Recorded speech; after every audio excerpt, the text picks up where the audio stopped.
Դանիացի ֆիզիկոս Նիլս Բորը Մենդելեևի պարբերական աղյուսակը, այսինքն տարրերի պարբերական շարքը, շարել է ոչ թե Մենդելեևի նման, այլ շարել է յուրով է, ուղղահայաց։ Դանիացի ֆիզիկոսը ակամա կառուցել է իր գծապատկերով պարբերական շարքի հայոց զվարթնոցը։ Ապշելու նույնությունը ոչ միայն այդ գծապատկերի նույնությունն է, այլ այն, որ զվարթնոց տաճարի առաջի հարկում, ասենք, պատուհանների քանակը եւ պարբերական շարքի Նիլսբորյան հիմքի տարրերի քանակը նույնն է 32-32։ Գագաթում 16-16։ Ստացվում է, որ զվարթնոց մայր տաճարը դա Աստծո կողմից ստեղծված համակարգված նյութական աշխարհի տարրերի համակարգի մոդելն է։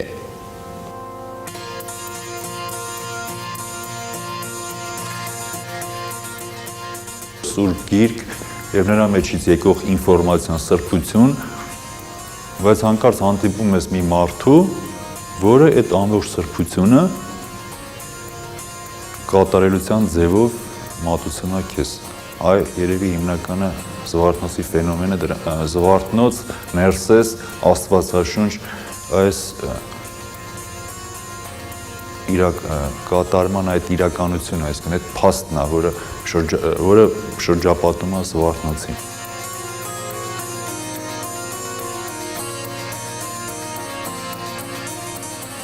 Եվ քրիստոնյա աշխարհը զարմացած էր, որ կատարվեց, որտեղ այդ ժամանակաշրջանը հայտնի պատմական դեպքերը սարսափելի էին։ Արյան մեջ թաթախված երկրում կառուցվեց Աստծո տաճար, որը իր ամբողջ էությամբ, իր ամբողջ քարեղեն էությամբ, ասենց ասեմ, կատարյալ ձևով ցուցադրեց այն, ինչը որ նկարագրվում էր Հովհաննի հայտնության մեջ։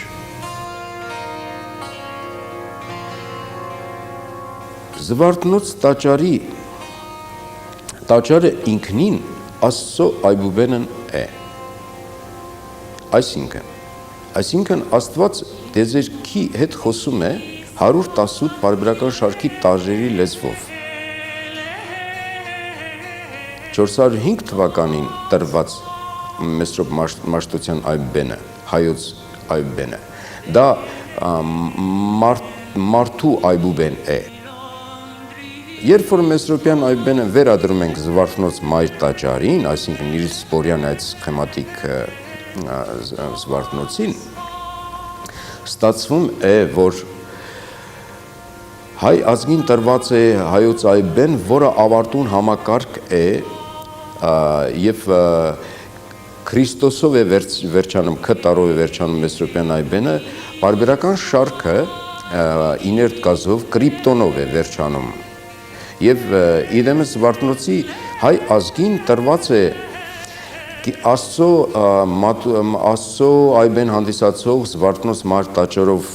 մոդելավորված այդ այբուբենի մինչ Քրիստոս կրիպտոն, ներառյալ կրիպտոն այդ մակարդակի իմացությունը իրավունք է տրված այդ կենաց ծառի կրիպտոն ներառյալ պտուղներից ուտել, այդ տարրերի հատկանիշերը օգտագործել։ Ավելին չէր կարելի։ Իդեպ 92-րդ տարրը Ուրանը, որը գտնվում է զվարթնոց մայր տաճարի հիմքում, սխեմատիկ կառուցման դեպքում, դա Ուրանն է, դա արգելվածն է, որը չէր կարելի մարդուն օգտագործել, տնօրինել եւ այլ եւ այլ։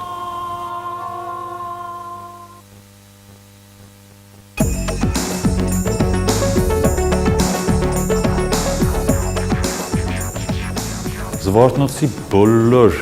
քարերը դրված են իմաստով։ Անիմաստ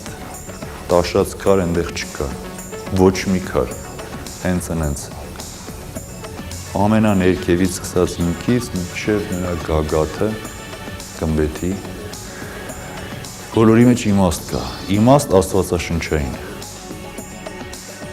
Ու նրա հանճարեղությունը զվարթնոցի ինչու՞մն է կայանում, որ անշուշտ բոլոր եկեղեցիները, բոլոր տաճարներն կառուցում են իհարկե Աստծո պատվերով, իհարկե նրանց բոլորի մեջ կա քրիստոնեական գաղափարախոսությունը եւ այսինքն պատվիրատուն նույնն է, բայց պատվիրանը նույնն է, բայց պատվիրատուն, որը որ իրականացնում է այդ պատվիրանը, այդ պատվիրատուն պիտի այդ պատվիրանը կարողանա հասկանալ, ընկալել ու իրականացնել։ Այդպիսի խնդիր էր Ներսեսի առաջ։ Ու Ներսեսի ամբողջ անջրեղությունը հենց դրա մեջ էր, որ ինքը այդ արեց էլի, այսինքն ինքը ընկալեց, արեց ու երբ որ կարդում ես երկնային տաճարին, Հովանի Հատնեսյան մեջ նկարագրող երկնային տաճարին, դու տեսնում ես որ այդ ամբողջ ռեժիսուրան, այդ աստվածային գործողությունները իրականացված քարի մեջ, զվարթնոցի մեջ։ Ու տեսնում ես այն ամեն ինչ, ինչի մասին այնտեղ խոսվում է, այստեղ այդ ամեն ինչը իրականացվում է։ Զվարթնոց տաճարը կառուցված է 4 հիմքերի վրա։ 4 հենասյուներ կան առանցքված, որի շուրջ դասավորված է գմբեթները, թմբուկաձև կառույցները, առաջին, երկրորդ, երրորդ հարկերը։ Ինչու 4։ Նորից գալիս ենք անտիկ շրջանից եկող այն տեզերանկալման եւ տեզերաճանաչության սկզբունքին, որ ամբողջ տեզերքը հատկանշվում է 4 տարիերքով, հող, ջուր, օդ, կրակ։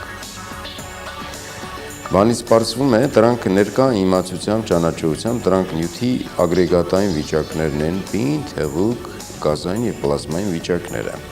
Այսինքն այդ 4 համակարգն են, 4 հենասյուներն են, որի վրա կառուցված է Զվարթնոց տաճարը։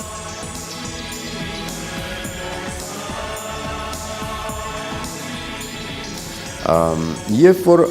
եթե որպես զուտ ճարտարապետական արժեք մոտենանք Զվարթնոցին, դա բավականին լուրջ կառույց է, լուրջ խնդիրներ է տրվել կառուցողների առաջ, ինժեներական կառույց որպես նյութագիտության բազում հարցերի առումով։ Բայց հիմա մեր խնդիրը ոչ թե Զվարթնոց մայր տաճարի ֆիզիկական ապաքինման, վերականգնման եւ դրա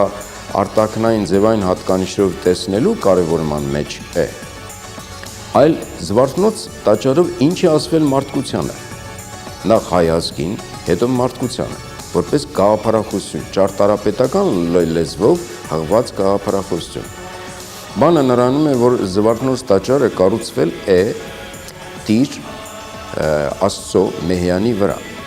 Տիրը դա գիտության Աստվածն էր հայ իրականության մեջ։ Զվարթնոցը կառուցվեց, այսինքն կայացավ,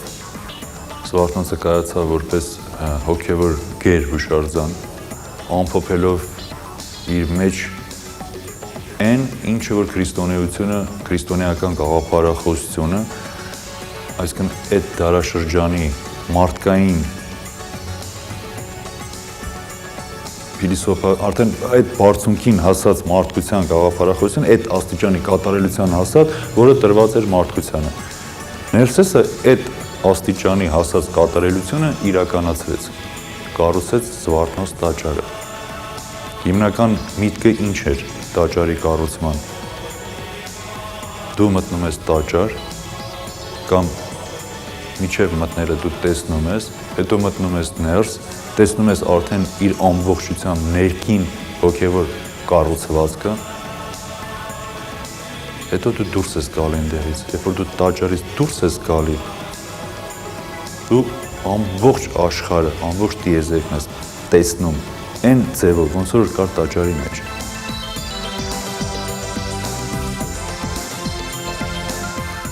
Ամեն դեպքում հայ ազգի վրա մեծ պարտականություն է դրված